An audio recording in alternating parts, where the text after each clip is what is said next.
I think maybe we'll get started here with some of the introductions, and as people come online, that'll be great. You know, hopefully nobody got stuck in traffic since we get to do this virtually.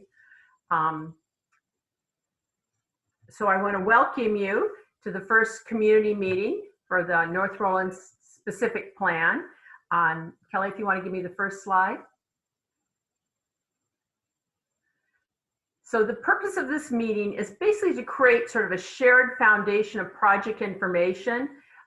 It's an opportunity for the consultant group to share with you some of our work to date, and also to solicit input from you on what would be the guiding principles as we move forward with the North Rollins specific plan.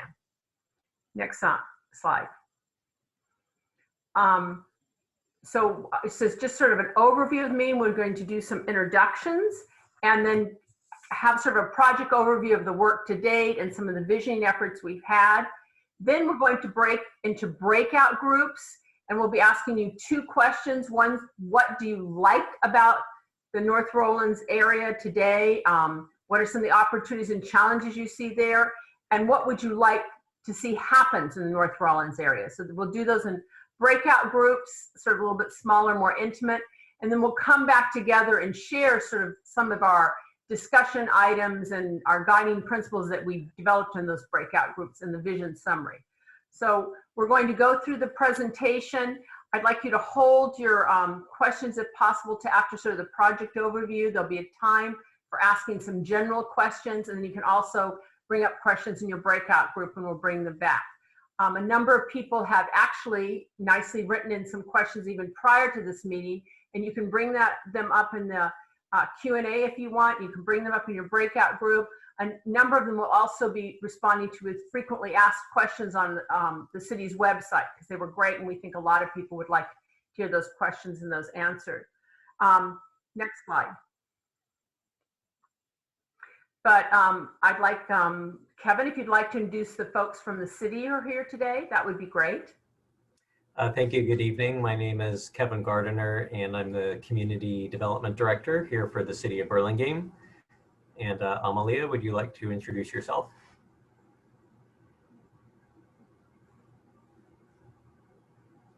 Amalia, you're muted. Sorry, I'm Amelia, one of the associate planners with the planning division. And then I'm Linda Gates with Gates and Associates. We're the landscape architects on the project. We're facilitating the meeting tonight. Behind the scenes is Kelly Gates doing all the administrating of the project. If you have an issue or a challenge and you want to bring it up in the chat room for her because you're having some trouble getting on, she'll be reading the chats and trying to help you as you go through it. Also, if you have a question, you can bring that up in the chat room and we'll try and answer those if they're general during the question and answer period. We're also being joined by Rusty Case, who's the project manager. Rusty, do you want to introduce yourself? Sure, yeah, I'm Rusty Case, a landscape architect here with Gates and Associates, and working as a project manager on the project. Right, and the prime for this project is KTGY, and Cindy, do you want to introduce yourself here and the balance of the team? Yeah, thank you, Linda. I'm Cindy Ma with KTGY Architects and Planners. I am the Director of Planning for the Community Design and, Community Planning Urban Design Group. I am part of the Oakland office, working remote during these times. Really excited to be here. And with me tonight is Andrew. Andrew, do you want to introduce yourself quickly? Yeah, sure. My name's Andrew Levins. I'm down here in Southern California, but I'm happy to be here via Zoom today, helping out with this project and looking forward to going through it all with you guys. And we also have Kimberly Horn, who is assisting us with traffic planning and engineering. Mike, do you want to introduce yourselves? Sure, Linda. Good evening, everyone. Pardon me, my name is Mike Mowry. I'm a group leader in our transportation planning and infrastructure group at Kimberly Horn, and those are the components that we're also working with this larger team on here for North Rollins. Okay, thank you. Next slide. I'll ask each of you when you get into your breakout groups to maybe introduce yourselves to your breakout group team. But with that said, Kevin, you want to give us a little bit of overview of how you even got here today? That would be very helpful. Thank you. Yes. So where the North Rollins Road specific plan concept started with was the city's general plan update. We started the general plan update, and for those that aren't familiar with the general plan, it's sort of the long range plan or master plan for the city that in this case has a plan for the city up till 2040. And part of what was in that plan was the identification of a district called the Live Work land use district or Live Work zone at the northern end of Rollins Road. And the kind of odd shape that you see there in the aerial photo corresponds to what's considered a convenient walking distance from the intermodal Millbrae, BART, and Caltrain station. So it does kind of, it's based more on distance of somebody walking as opposed to a radius. Since the general plan was adopted in January 2019, we also put together some interim zoning standards. We anticipate that there will be refinements to the zoning, so that's why we called it interim. We wanted something in place just to allow implementation of the new general plan and allow new developments to come forward that were consistent with the new general plan. And in terms of pending development, there's in fact 2 projects that have been approved within this planning area that are in this Live Work designation. One is at the corner of Adrian Road and Adrian Court, and it's called 1 Adrian Court. And that is a mixed use live work and residential development. And then there is another development that was just approved recently at 30 Ingold at the corner of Ingold and Rollins Road. And that is also mixed use with residential.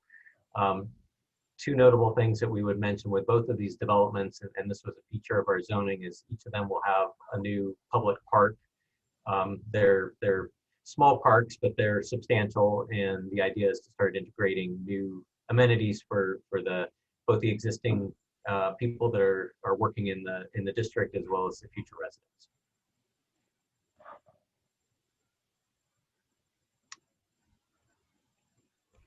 So part of our outreach effort is we created 2 committees, one called the Technical Advisory Committee, which are representative of various departments in the city are available for us to consult with as we go through the process. We've already had 1 meeting with them to sort of ask them similar questions we're asking of you tonight, what they saw were some of the opportunities and challenges of the area, what they liked about it, and what they'd like to see happen.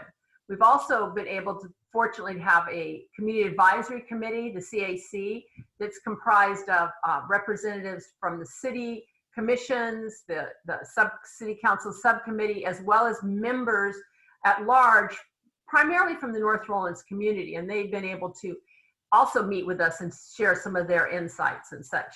It's really critical in this era of virtual meetings to have those kind of unique insights that we can get from talking to people without doing an intercept survey. The specific plan really is only as good as the input we've received from the community about what they want to see. So we want to thank these people for volunteering to be on these various committees for us. Thank you. Next slide.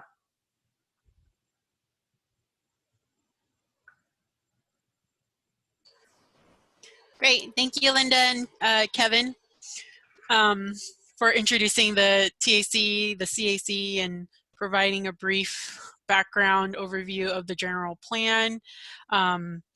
This slide you see is essentially the general plan policy goals for the North Rollins Road area.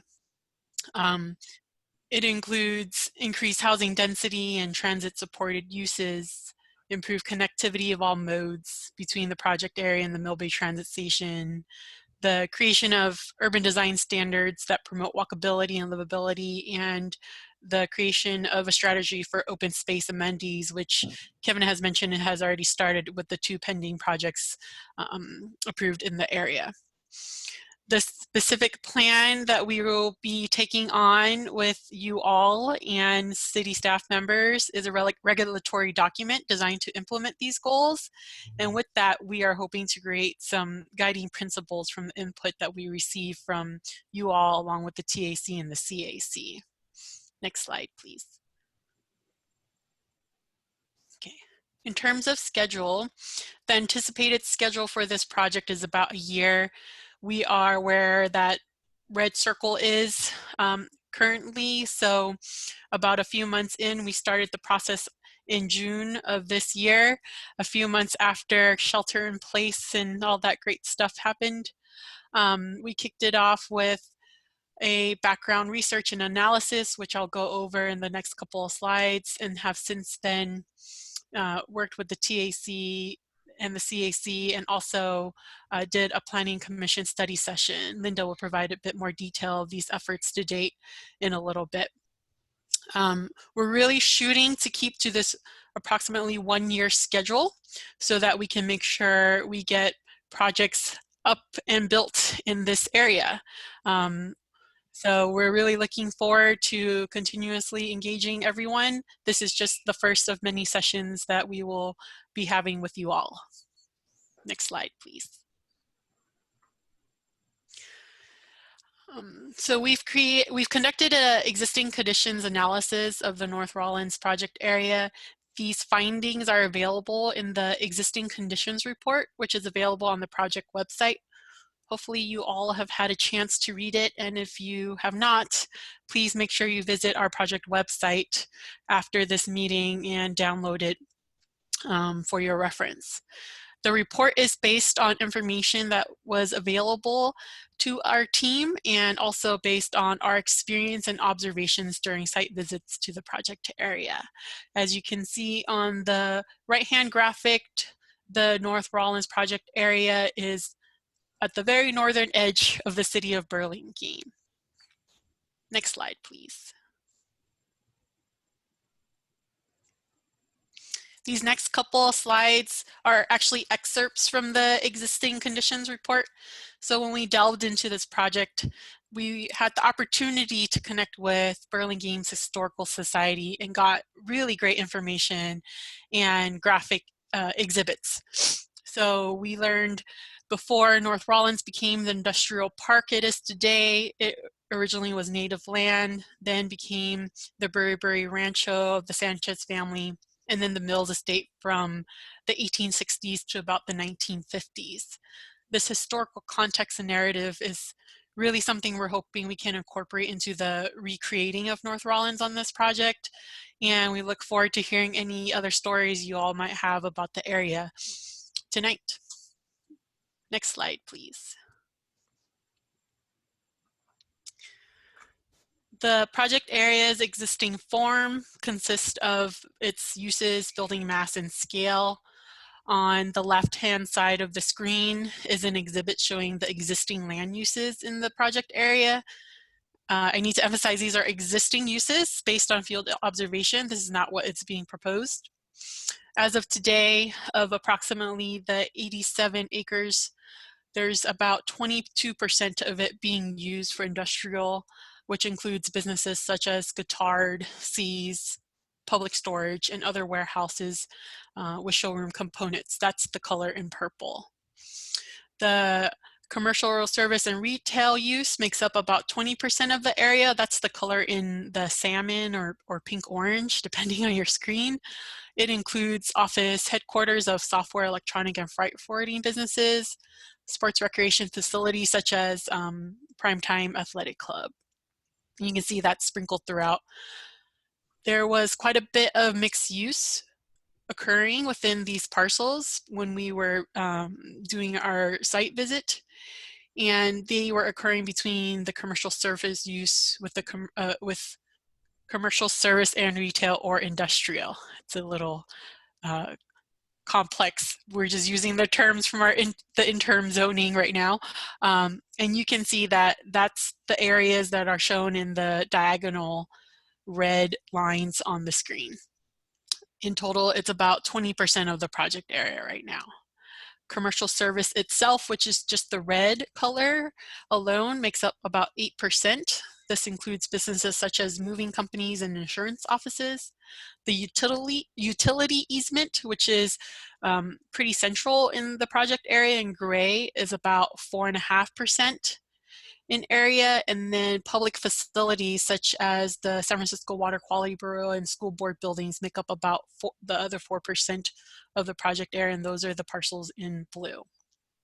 On the right is an exhibit showing the average building heights. We found that while many of the buildings are technically 1 story, their industrial use and beginnings have them at a higher ceiling and building heights than that of traditional retail and residential buildings. So we've categorized them based on height, not stories. We look at the heights because they are an important part of the mass and scale of a space, contributing to the experience of the public realm. Next slide, please. Here are some pictures of the project area we took during some of our visits. As you can see, the sidewalks in the area are not accessible in all places. You know, in the left image, you have a fire hydrant right in the middle. There are many driveway curb cuts that can be disruptive for pedestrians.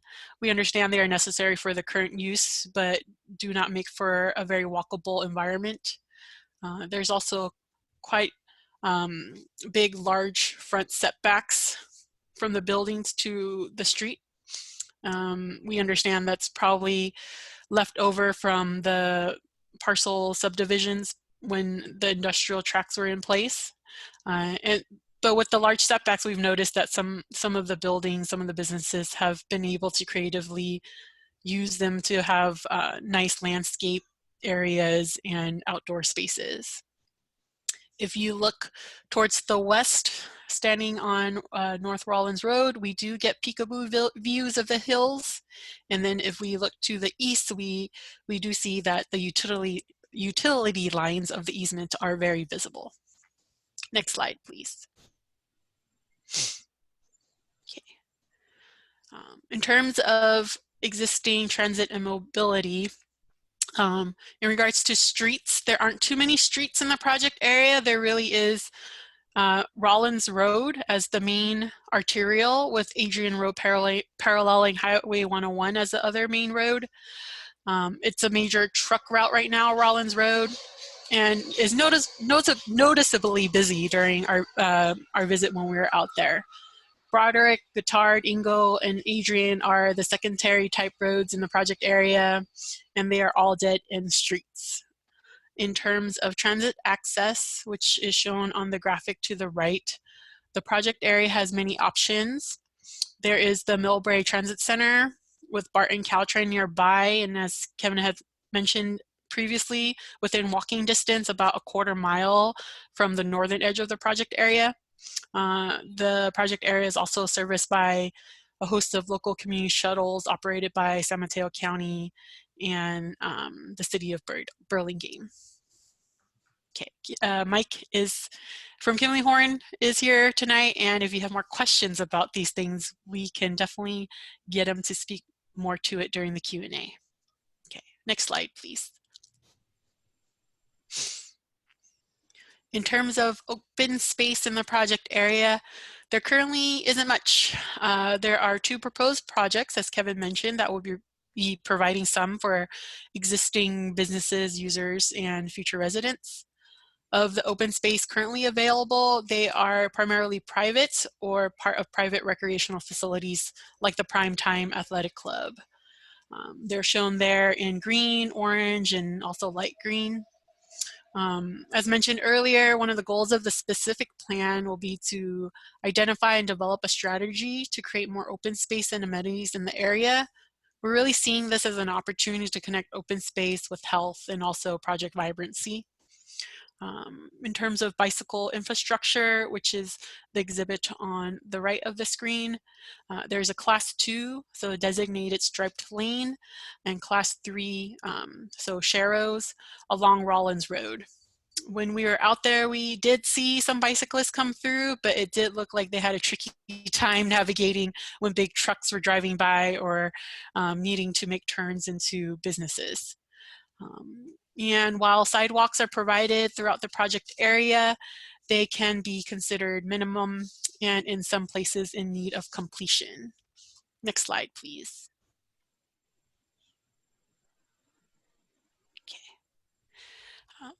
This is a graphic showing all the existing conditions I just mentioned into one image. So we're looking at the opportunity of creating gateways and understanding what that transition would mean between North Rawlins and South Rawlins. Looking at the views that we have from the east and the west, trying to understand what the constraint of the utility easement may pose in terms of an opportunity in the future. We've identified where the proposed open space areas will be, which are right now quite nicely at both ends of the project area.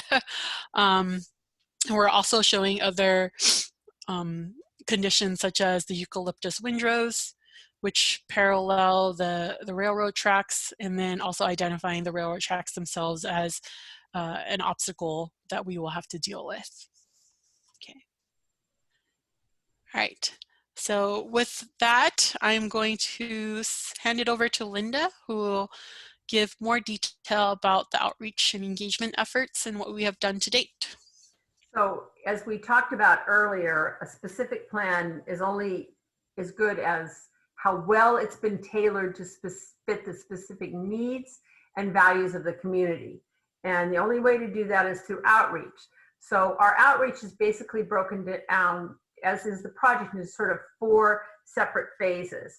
And in each step, we will meet with the CAC, the community, and various commissions to sort of get their input on the guiding principles, which is what we're working on tonight, as we develop alternatives to review the alternatives, when we come up with a preferred concept to review that, and finally the draft plan document. So hopefully you will plan to tune in over the next few months, at least at these milestones, to sort of provide us with your input. Next slide. So a couple of the efforts we've made to date is, as I said, we got our ambassadors, the CAC, sort of members of the North Rawlins community, who will be sharing their insights and hopefully be available to other members of the community to maybe chat one-on-one with. We also have our website up. As Cindy mentioned, you can go and check out the existing conditions report on the website. This meeting, we're recording the presentation part, and then after the breakout sessions, when people provide the input back, we'll be recording that and putting it on the website so the community can stay abreast of some of the things that are going on there. This will be one of the communication tools that we'll be using throughout the process to basically encourage people to participate. Next slide. As I said, we've had a meeting with the Planning Commission, the CAC, the TAC. We're having a meeting with the community tonight. We may also be conducting some interviews with key stakeholders who cannot participate in the CAC and such. And if you have some people you think would really be important for us maybe to reach out and talk to directly, if you want to share that information with us, that would be great. We are thinking there may be a naming contest for this neighborhood that evolves through the process as you create a new neighborhood, a new place, to sort of give it that name as we go through. So those are some of the things that will be upcoming that you can be watching for. Next slide. So we're going to take a little break here. If there's any general questions that people have about what they've seen to date, you can raise your hand and get unmuted, or as I said, you can type something in the chat box if you want to. Following sort of any questions and answers, we're going to proceed to the breakout groups. So I don't know, Kelly, does anybody have a hand raised that has a question of anything we've said so far? I don't see any hand raises in. Okay. You guys know the feature at the bottom of your Zoom, you can click a reactions button and it can raise a hand or do a thumbs up. Yeah, see where that little happy face is. Yeah. Or as I said, you put something in the chat.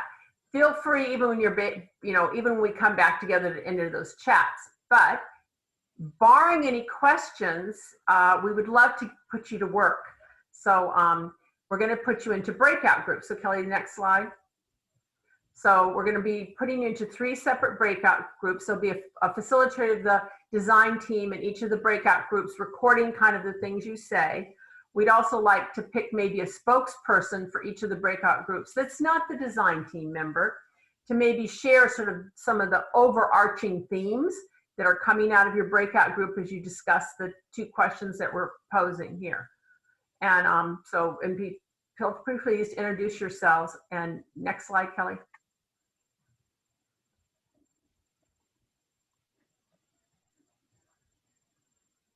So the first question that we'll be asked is, what do you like?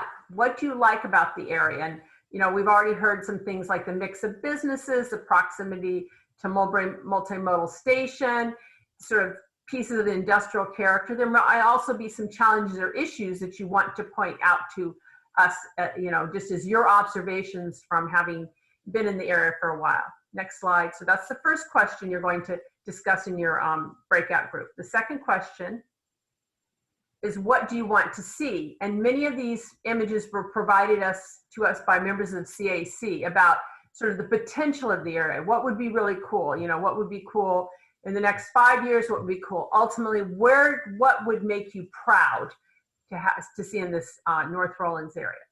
So those are the 2 questions you'll be tackling. You'll have about 10 to 15 minutes to tackle each question. You can sort of, do them both simultaneous or separately as you want. But we're going to send you into breakout groups. You're just going to zoom into those groups right now. And as I said, when you get there, introduce yourselves, and then maybe at some point pick a spokesperson to share with everyone else the results of your breakout group. See you in a few minutes.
I'm back. Is everybody else coming back? The rooms will automatically close in 9 seconds. Oh. So you see them soon. Okay. We only had 2 people.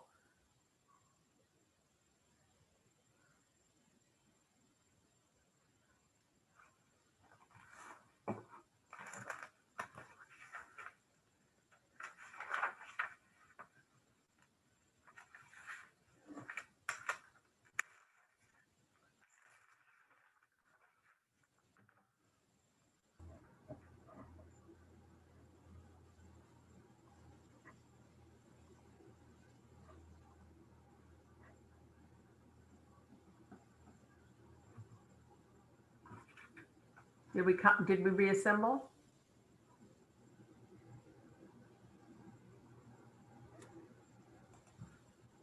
Yes, we're back. Okay.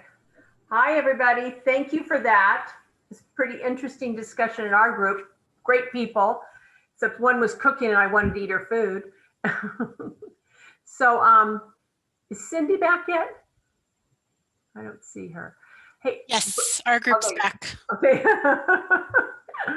So Cindy, do you want to, was somebody from your group willing to share some of the thoughts they had on these two questions? Yeah, and I will share my screen so that they have Your some crib notes? reference. Yes. And we actually got cut off when we got pulled back, so we'll make sure we get the rest of your thought there, Barbara, maybe after Rebecca shares what we had talked about. Okay, so, all right.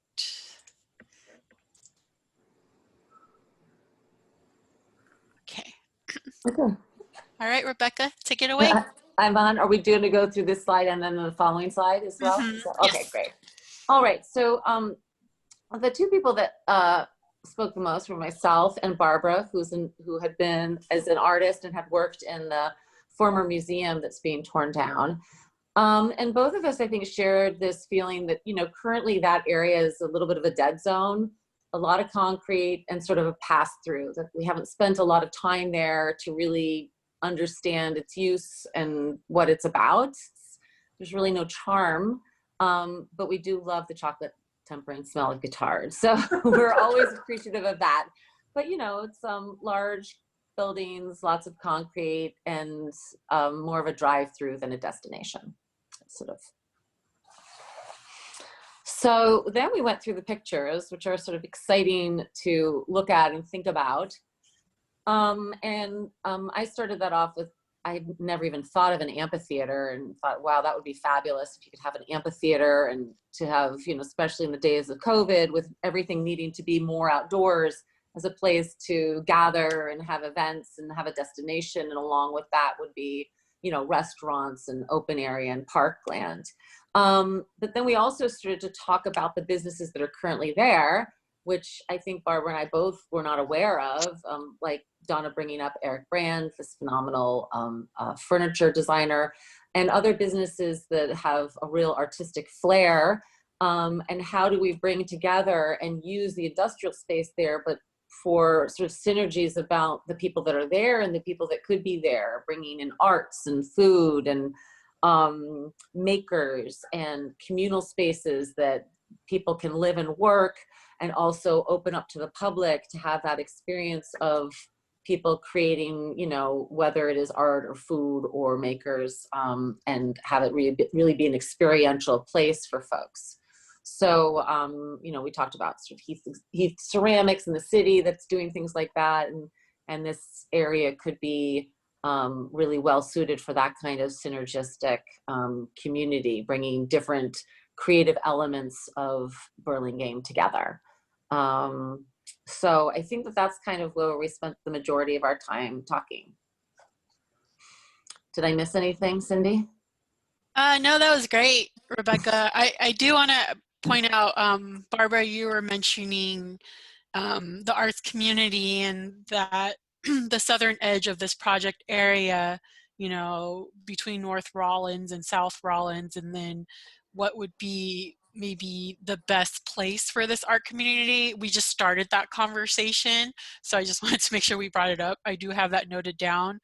Yeah. But that is a good point, because as Kevin was mentioning in the session, that the uses envisioned for South Rollins are a bit more keeping with the innovative uses of the general plan. So no residential, but does have the opportunities for arts and things like that. So Yeah. Thank you. Great. That was our group. I love it. I want it there tomorrow, right? Yes. Hey, Rusty, how about your group? How'd you guys do? And you got some, Yeah, we did. can you top Rebecca? I'm not sure we did great, but let me share my screen here and I'll let Neil take it away. All right. Can you guys see that? Yep. All right. Unmute. Hi, everybody. I joined a little bit late. I'm Neil Murphy, Burlingame resident. And my wife is right here, and she participated a lot too in our, Juliana participated a lot in our talk. And boy, I gotta say, I just second everything Rebecca said. Can you just say it again, Rebecca? You know, I too had a studio that was mentioned where Barbara had one, where the museum used to be, and 30 artist studios. And we sort of sorely miss having the arts, and it'd be wonderful if we could include ways to have workshops, areas to have workshops, innovative kinds of things where I love the idea of having makers sort of be in this area. Someplace where there is a community of artists, writers, musicians, whether you have small theaters, coffee shops, things that really pull people in on not a giant scale, kind of a small scale, not like the drive-in concert the other night that everybody had so much fun with. I actually liked it.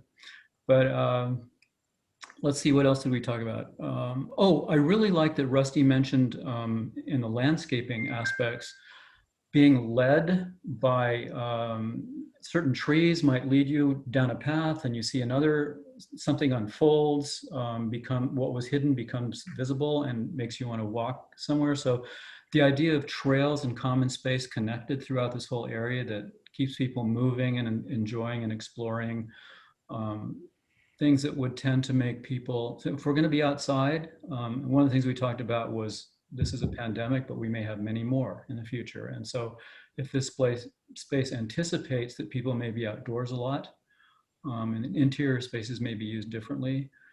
But again, I think, okay, so community garden, Juliana was thinking a community garden would be wonderful to have there, even several of them, you know, spaced around and bring people together. And then thinking seriously, we just sort of thought about one thing I like about that area is there aren't 20-story buildings there. You can sort of see the horizon, you can see the hills, and just the thought of having giant buildings everywhere is discouraging. And then was there any other things that we talked about? Multi-use. Rusty had a great phrase, I wish I could remember it, but it was eclectic, sort of bohemian space with creators and so forth. And he said it really well. I can't remember what I think that's kind of what we... Flexible. Oh, the whole idea of staying flexible with it as times change in the future. Maybe, you know, the idea you can have an interior space with movable walls and you can reconfigure an interior space. Maybe there's some thinking about the exterior spaces too, that they could adapt to changing climate. We're gonna have droughts and water shortages. How do we deal with that in this space and still keep it beautiful? So we whined and complained and also threw out ideas. You were drinking wine in your group? I didn't get any wine in mine. Thank you, Neil. All right, I'm gonna. So group number 3, and Jadine, are you back from baking? Will you be able to share? Yeah, I think I can do it. I'm just spreading the layer right now of the chocolate cake. Is she making me jealous as she's cooking through our whole session? Are you using guitar chocolate though, as you are? So, no, because I'm using up some other chocolate, but I actually live across the train tracks from the Guitar Chocolate Factory, and it was part of my disclosures when I bought my place that there's the smell of chocolate, and I do smell it often. So I love that. So I can relate to it. So yeah, so I think, you know, we had a group of 2, and Ray was the other person. We're both residents of Burlingame, and came up with some of the same things that you talked about, and expanded on others. I think that, you know, I think what we like is that it is a transportation corridor. The Millbrae BART Caltrain is there, as well as 101 is right there. And so while some people may take public transportation, we don't know where this pandemic will lead. And so making sure that there's, you know, also recognizing people will be driving, and so enough access to parking. I used San Francisco neighborhoods as an example, and also highlighted that I didn't really like the tall buildings. I mean, I like the tall buildings in San Francisco, but I just don't want them in Burlingame. So as someone said, trying to keep it more open, not have it be as crowded. And in that light, looking at, I used Hayes Valley as an example. They have a park area there that has a rotating artist with different sculptures. And so I had completely forgotten about the art over there, but maybe that could be somehow combined with outdoor sculpture exhibits or some kind of art exhibits. I think we were focusing on the open spaces green areas, although trying to be sustainable. So using drought resistant plants, maybe avoiding things like fountains and things, and avoiding grass that uses a lot of water, but still have it be open and pleasant with a lot of seating, but having it be spaced well enough. We talked about walking down Burlingame Avenue and some of the sidewalks feel a little crowded and not observing the distance. So being able to socially distance and have those tables spread out. We were looking at number 27 in particular, where the tables are spread out there. Something like 29, I think Ray was on with me, and that really kind of caught his eye as well. So trying to keep it open, outdoors, a gathering place for people that want to be able to hang out there. And hopefully the mixed use piece of it will bring those people there, because to me, it's always been more of an industrial area. Did I get almost everything? Is there anything else you could think of? Yeah, I thought, yeah, it's interesting to me how 3 different groups, and there's these common things. Everybody mentioned art and wanting to have makers. Everybody was mentioning sort of, environmental sensitivity with green buildings and sustainability. Everybody's mentioning getting outdoors, whether gathering spaces or walkability or something. It's clear to me, well, that I'm a landscape architect, that common environment is going to be really important here. And I want that in the notes. No, I'm just kidding. But it is interesting how everybody, even though this space is in a way a blank slate, and it's not anything like that today, but everybody sees the incredible potential in it, and wanting to celebrate sort of that potential. I think that's just really great. Some really great ideas coming out of this. I also wanted to ask if there were any, because we took some general questions in the beginning, but maybe as we've gone through this, if anybody has come up with any sort of questions that have just occurred to me as we've been talking here. Once again, you can hit reactions, or you can hit the chat and we'll grab those, or you can just unmute yourself and we'll grab you.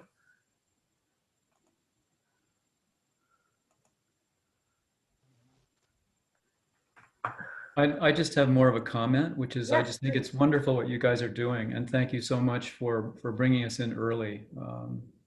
It's crucial, and it's wonderful to be a part of it. Thanks a lot. Well, you have to remember to stay involved, because remember, there's Yeah. 3 more times you got to come back in, and this one's the easy one, because what could be, and then it gets harder, but hang in there, because as I think this is so exciting. Burlingame has this unique opportunity at a unique piece of property at a unique time, when I think often people are ready to rethink about how we are working and living and working from home and all that. And what a great time to undertake to do something like this. So yes, and I would encourage everyone to visit the website and have your friends visit the website, because we'll put the presentation on up there and some of the shared input from the breakout sessions to get people dialoguing about that. Because how it comes is through dialogue and how you find people and we make connections. So no, this is great. I really appreciate everybody participating very much. And yeah. So you're now on our list. So we'll be finding you.